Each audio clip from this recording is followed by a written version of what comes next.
कफन।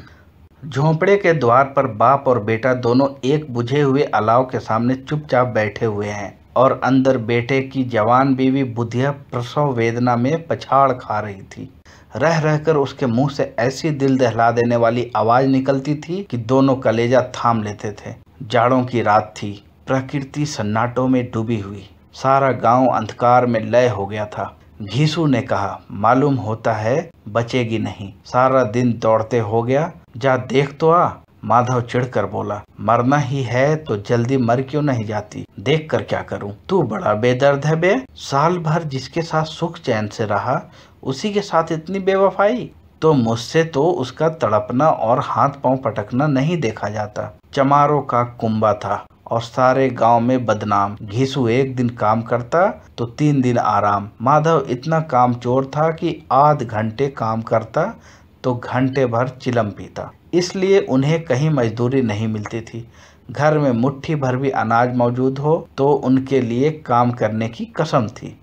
जब 2-4 फाके हो जाते तो घीसू पेड़ पर चढ़कर लकड़ियां तोड़ लाता और माधव बाजार से बेच लाता, और जब तक वह पैसे रहते दोनों इधर उधर मारे मारे फिरते। जब फाके की नौबत आ जाती तो फिर लकड़ियां तोड़ते या मजदूरी तलाश करते। गांव में काम की कमी ना थी, किसानों का गांव था, मेहनती आदमी के लिए 50 काम थे, मगर इन दोनों को उसी वक्त बुलाते जब 2 आदमियों से एक का काम पाकर भी संतोष कर लेने के सिवा और कोई चारा ना होता। अगर दोनों साधु होते तो उन्हें संतोष और धैर्य के लिए संयम और नियम की जरूरत ना होती। यह तो इनकी प्रकृति थी। विचित्र जीवन था इनका। घर में मिट्टी के 2-4 बर्तन के सिवा कोई संपत्ति नहीं। फटे चिथड़ों से अपनी नग्नता को ढांके हुए जिए जाते थे, संसार की चिंताओं से मुक्त, कर्ज से लदे हुए। गालियां भी खाते, मार भी खाते, मगर कोई भी गम नहीं। दीन इतने की वसूली की बिल्कुल आशा ना रहने पर भी लोग इन्हें कुछ न कुछ कर्ज दे देते थे। मटर आलू की फसल में दूसरों के खेतों से मटर या आलू उखाड़ लाते और भून भान कर खा लेते, और 10-5 ऊख उखाड़ लाते और रात को चूसते। घीसू ने इसी आकाश विदित से 60 साल की उम्र काट दी और माधव भी सपूत बेटे की तरह बाप ही के पद चिन्हों पर चल रहा था, बल्कि उसका नाम और भी उजागर कर रहा था। इस वक्त भी दोनों अलाव के सामने बैठकर आलू भून रहे थे, जो कि किसी के खेत से खोद लाए थे। घीसू की स्त्री का तो बहुत दिन हुए देहांत हो गया था। माधव का ब्याह पिछले साल हुआ था। जब से यह औरत आई थी उसने इस खानदान में व्यवस्था की नींव डाली थी और इन दोनों बेगैरतों का दोजख भरती रहती थी। जब से वह आई यह दोनों और भी आराम तलब हो गए थे, बल्कि कुछ अकड़ने भी लगे थे। कोई कार्य करने को बुलाता तो निव्याज भाव से दुगनी मजदूरी मांगते। वही औरत आज प्रसव वेदना से मर रही थी और यह दोनों शायद इंतजार में थे कि वह मर जाए तो आराम से सोएं। घीसू ने आलू निकाल कर छीलते हुए कहा, जाकर देख तो क्या दशा है उसकी, चुड़ैल का फिसाद होगा और क्या। यहाँ तो ओझा भी 1 रुपया मांगता है। माधव को भय था कि वह कोठरी में गया तो घीसू आलूओं का बड़ा भाग साफ कर देगा। बोला, मुझे वहाँ जाते डर लगता है। डर किस बात का है, मैं तो यहाँ हूँ ही। तो तुम ही जाकर देखो ना। मेरी औरत जब मर रही थी तो मैं 3 दिन तक उसके पास से हिला तक नहीं, और मुझसे लजाएगी कि नहीं। जिसका कभी मुंह नहीं देखा आज उसका उघड़ा हुआ बदन देखूं, उसे तन की सूध भी तो ना होगी। मुझे देख लेगी तो खुलकर हाथ पांव भी ना पटक सकेगी। मैं सोचता हूँ कि बाल बच्चा हुआ तो क्या होगा, सोंठ गुण तेल कुछ भी तो नहीं है घर में, सब कुछ आ जाएगा भगवान दे तो। जो लोग अभी पैसा नहीं दे रहे हैं वे ही कल बुलाकर रुपये देंगे। मेरे 9 लड़के हुए, घर में कभी कुछ न था, मगर भगवान ने किसी न किसी तरह बेड़ा पार ही लगाया। जिस समाज में रात दिन मेहनत करने वालों की हालत उनकी घर से कुछ बहुत अच्छी ना थी, और किसानों के मुकाबले वे लोग जो किसानों की दुर्बलताओं से लाभ उठाना जानते थे कहीं ज़्यादा संपन्न थे, वहाँ इस तरह की मनोवृत्ति पैदा हो जाना कोई अचरज की बात ना थी। हमें तो यही कहेंगे, घीसू किसानों से ज़्यादा विचारवान था और किसानों के विचार शून्य समूह में शामिल होने के बदले बैठकबाजों की कुत्सित मंडली में जा मिला था। हाँ, उनमें यह शक्ति ना थी कि बैठकबाजों के नियम और नीति का पालन करता।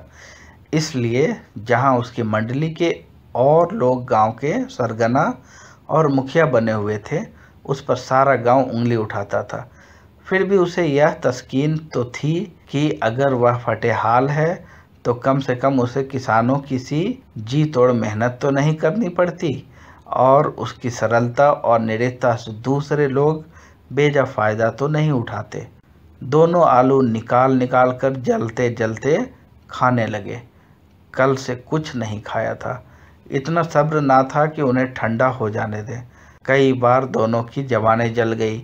छिल जाने पर आलू का बाहरी हिस्सा बहुत ज़्यादा गर्म मालूम ना होता था, लेकिन दांतों के तले पड़ते ही अंदर का हिस्सा जबान, हलक और तालू को जला देता था। और इस अंगारों को मुंह में रखने से ज़्यादा खैरियत इसी में थी कि वह अंदर पहुंच जाए। वहां उसे ठंडा करने के लिए काफ़ी सामान थे, इसलिए दोनों जल्द जल्द निगल जाते। हालांकि इस कोशिश में उनकी आंखों से आंसू भी निकल आते। घीसू को उस वक्त ठाकुर की बारात याद आई जिसमें 20 साल पहले वह गया था। वह दावत में उसे जो तृप्ति मिली थी वह उसके जीवन में एक याद रखने लायक बात थी और आज भी उसकी याद ताज़ा थी। बोला, वह भोज नहीं भूलता। तब से फिर उस तरह का खाना और भर पेट नहीं मिला। लड़की वालों ने सबको भर पेट पूड़ियाँ खिलाई थी। सबको, छोटे बड़े सब ने पूड़ियाँ खाई और असली घी की।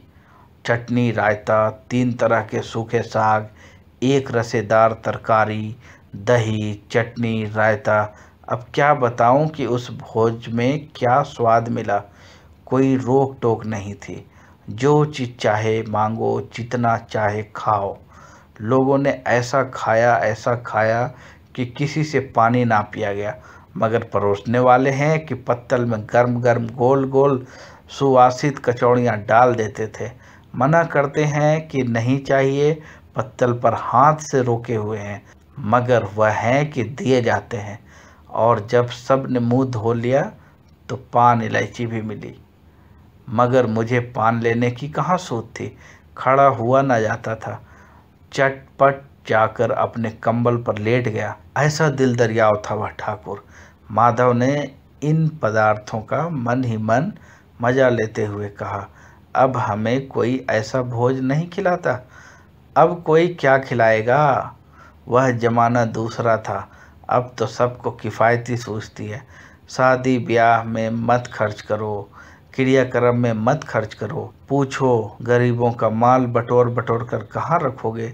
बटोरने में तो कमी नहीं है, हाँ खर्च में किफ़ायत सूझती है। तुमने 20 पूरियाँ खाई होंगी। 20 से ज़्यादा खाई थी। मैं 50 खा जाता। 50 से कम मैंने ना खाई होंगी।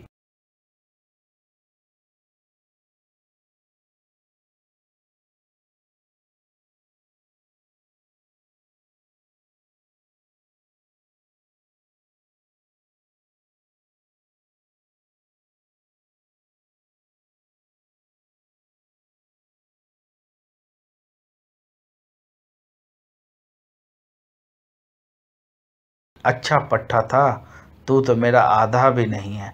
आलू खाकर दोनों ने पानी पिया और वहीं अलाव के सामने अपनी धोतियां ओढ़कर पांव पेट में डाले सो रहे थे, जैसे 2 बड़े बड़े अजगर गेंडोलिया मारे पड़े हों। और बुधिया अब तक कराह रही थी। सवेरे माधव ने कोठरी में जाकर देखा तो उसकी स्त्री ठंडी हो गई थी। उसके मुंह पर मक्खियां भिनक रही थी। पथराई हुई आंखें ऊपर टंगी हुई थी। सारी देह धूल से लथपथ हो रही थी। उसके पेट में बच्चा मर गया था। माधव भागा हुआ घीसू के पास आया। फिर दोनों जोर जोर से हाय हाय करने लगे और छाती पीटने लगे। पड़ोस वालों ने यह रोना धोना सुना तो दौड़े हुए आए और पुरानी मर्यादा के अनुसार इन अभागों को समझाने लगे, मगर ज़्यादा रोने पीटने का अवसर ना था। कफन और लकड़ी की फिक्र करनी थी। पर घर में तो पैसा इस तरह गायब था कि जैसे चील के घोंसले में मांस। बाप बेटे रोते हुए गांव के जमींदार के पास गए। वह उन दोनों की सूरत से नफरत करते थे। कई बार इन्हें अपने हाथों पीट चुके थे चोरी करने के लिए, वादे पर काम पर ना आने के लिए। पूछा, क्या है बे, घिसुआ रोता क्यों है? अब तो तू कहीं दिखाई भी नहीं देता, मालूम होता इस गांव में रहना नहीं चाहता। घिसू ने जमीन पर सिर रखकर आंखों में आंसू भरे हुए कहा, सरकार, बड़ी विपत्ति में हूँ। माधव की घरवाली रात को गुजर गई। रात भर तड़पती रही सरकार। हम दोनों उसके सिरहाने बैठे रहे। दवा दारू जो कुछ हो सका सब कुछ किया, मुदा वह हमें दगा दे गई। अब कोई एक रोटी देने वाला भी ना रहा। मालिक तबाह हो गए, घर उजड़ गया। आपका गुलाम हूँ। अब आपके सिवा कौन उसकी मिट्टी उठेगी? आपके सिवा किसके द्वार पर जाऊं? जमींदार साहब दयालु थे, मगर घिसू पर दया करना काले कंबल पर रंग चढ़ाना था। जी में तो आया, कह दें चल दूर हो जाए यहाँ से। यूं तो बुलाने से भी नहीं आता, आज जब गरज पड़ी तो आकर खुशामद कर रहा है। हरामखोर कहीं का बदमाश। लेकिन यह क्रोध या दंड का अवसर ना था। जी में कुड़ते हुए 2 रुपये निकाल कर फेंक दिए, मगर संतावना का एक शब्द भी मुंह से ना निकला। उसकी तरफ ताका भी नहीं, जैसे सिर का बोझ उतारा हो। जब जमींदार साहब ने 2 रुपये दिए तो गांव के बनिए महाजनों को इनकार का साहस कैसे होता। घिसू जमींदार के नाम पर ढिंढोरा भी पीटना खूब जानता था। किसी ने 2 आने दिए, किसी ने 4 आने। 1 घंटे में घिसू के 5 रुपये की अच्छी रकम जमा हो गई। कहीं से अनाज मिल गया, कहीं से लकड़ी, और दोपहर को घिसू और माधव बाजार से कफन लाने चले। इधर लोग बांस काटने लगे। गांव की नरम दिल स्त्रियां आ गई। गांव की नरम दिल स्त्रियां आ आकर लाश को देखती थीं और उसकी बेकसी पर 2 बूंद आंसू गिराकर चली जाती थी। कैसा बुरा रिवाज है कि जिसे जीते जी तन ढांकने को चिथड़ा ना मिले, उसे मरने पर कफन चाहिए। कफन लाश के साथ जल ही तो जाता है, और क्या रखा रहता है। यही 5 रुपये पहले मिलते तो कुछ दवा दारू कर लेते। दोनों एक दूसरे के मन की बात ताड़ रहे थे। बाजार में इधर उधर घूमते रहे। कभी इस बाजार की दुकान पर गए, कभी उस दुकान पर। तरह तरह के कपड़े, रेशमी और सूती देखे, मगर कुछ जचा नहीं। यहाँ तक कि शाम हो गई। तब दोनों ने जाने किस दैवी प्रेरणा से एक मधुशाला के सामने जा पहुंचे और जैसे किसी पूर्व निश्चित योजना से अंदर चले गए। वहां जरा देर तक दोनों असमंजस में खड़े रहे। फिर घिसू ने गद्दी के सामने जाकर कहा, साहू जी, 1 बोतल हमें भी देना। इसके बाद कुछ चिखौना आया, तली हुई मछलियां आई और दोनों बरामदे में बैठकर शांतिपूर्वक पीने लगे। कई कुज्जियां ताबड़तोड़ पीने के बाद दोनों सुरूर में आ गए। घिसू बोला, कफन लगाने से क्या मिलता है, आखिर जल ही तो जाता है, कुछ बहू के साथ तो ना जाता। माधव आसमान की तरफ देखकर बोला, मानो देवताओं को अपनी निष्पापता का साक्षी बना रहा हो। दुनिया का दस्तूर है, नहीं लोग बामनों को 1000 रुपये क्यों देते हैं? कौन देखता है परलोक में मिलता है या नहीं? बड़े आदमियों के पास धन है, चाहे फेंकें, हमारे पास फेंकने को क्या है। लेकिन लोग को जवाब क्या दोगे? लोग पूछेंगे नहीं कफन कहाँ है? घिसू हंसा, अबे कह देंगे कि रुपये कमर से खिसक गए, बहुत ढूंढा मिले नहीं। लोगों को विश्वास तो ना आएगा, लेकिन फिर वही रुपये देंगे। माधव भी हंसा, इस अनपेक्षित सौभाग्य पर बोला, बड़ी अच्छी थी बेचारी, मरी तो भी खूब खिला पिलाकर, अभी बोतल से ज़्यादा उड़ गई। घिसू ने 2 सेर पूरियां मंगाई। चटनी, अचार, कलेजियां शराब खाने के सामने ही दुकान थी। माधव लपक कर 2 पत्तलों में सारा सामान ले आया। पूरा 1.5 रुपया और खर्च हो गया। सिर्फ थोड़े से पैसे बच रहे। दोनों इस वक्त शान से बैठे हुए पूरियां खा रहे थे, जैसे जंगल में कोई शेर अपना शिकार उड़ा रहा हो। ना जवाबदेही का खौफ था, ना बदनामी की फिक्र। इन भावनाओं को उन्होंने बहुत पहले ही जीत लिया था।